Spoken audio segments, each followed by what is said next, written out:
হাসানাত আব্দুল্লাহর অনুরোধে হাসপাতালে ফিরে গেলেন আহতরা। বৈষম্যবিরোধী ছাত্র আন্দোলনের আহ্বায়ক হাসানাত আব্দুল্লাহর অনুরোধে প্রধান উপদেষ্টার বাসভবন যমুনার সামনে থেকে হাসপাতালে ফিরে গেলেন জুলাই-আগস্টের বৈষম্যবিরোধী আন্দোলনের আহতরা। রোববার দিবাগত রাত 1টা 45 মিনিটে যমুনার প্রধান ফটক ছাড়তে দেখা যায় আহতদের। এর আগে বৈষম্যবিরোধী আন্দোলনে আহতরা 7টি দাবি জানান। হাসানাত আব্দুল্লাহ তাদের মনোযোগ দিয়ে তাদের কথা শোনেন।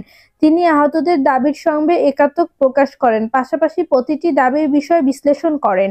দাবিটি কোন পর্যায়ে রয়েছে, সেটা কিভাবে আদায় করা যায়, সেগুলো নিয়ে বক্তব্য তুলে ধরেন হাসানাত আব্দুল্লাহ। চলতি সপ্তাহের মধ্যে আহতদের সুচিকিৎসা সহ পুনর্বাসনের বিষয়ে সচিবালয়ে যাবেন বলে জানান। তার সঙ্গে আহত 3জনকে নিয়ে যাবেন বলেও জানান। তাছাড়া সোমবার সন্ধ্যায় হাসপাতালে গিয়ে সেই 3জন প্রতিনিধি চূড়ান্ত করা হবে বলেও জানান তিনি।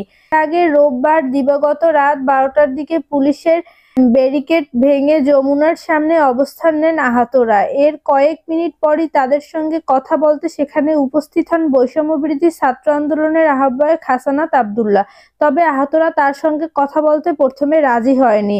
এ সময় আহতরা বলেন, সরকারকে আগে আহতদের সুচিকিৎসা নিশ্চিত করতে হবে, তারপর সংস্কার, দল গোছানো এবং নির্বাচন। হাসানাত, সার্জিস এবং সমন্বয়ক আহতদের পরিবারের খোঁজখবর না নিয়ে তারা রাজনৈতিক দল গোছানো নিয়ে ব্যস্ত। আহতদের পুনর্বাসনের কথা সরকার শুধু বলেছে, তারা কোনো উদ্যোগ গ্রহণ করেনি। আমরা বাস্তবে কোনো দৃশ্যমান উদ্যোগ দেখতে পাইনি।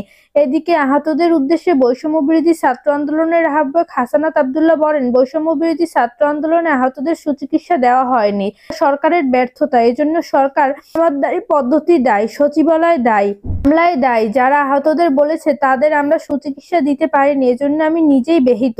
বলেন, আমাদের হাতে কিছু নেই, আমরা কিছু করতে পারি না। আপনারা যে চিকিৎসা পান না, এটা সত্যি। এর জন্য দায়ী সরকারের লোকজন। সরকার ভালোমতো তদারকি করতে পারেনি। হাসানাত আব্দুল্লাহ বলেন, আহতদের পুনর্বাসন করার বিষয়টি একটি লম্বা প্রক্রিয়া। নানা জায়গায় তাদের কাগজ চেক করতে হবে এবং জটিলতা তৈরি হয়েছে। এখানে গ্রুপ উপগ্রুপ তৈরি হয়েছে, এখানে একটা দালাল শ্রেণী তৈরি হয়েছে। এক পক্ষ আরেক পক্ষকে দোষারোপ করছে। কেউ বলছে আমরা অরিজিনাল, আবার কেউ বলছে ওরা ভুয়া। এ ধরনের ঘটনার কারণে সরকার বিব্রত।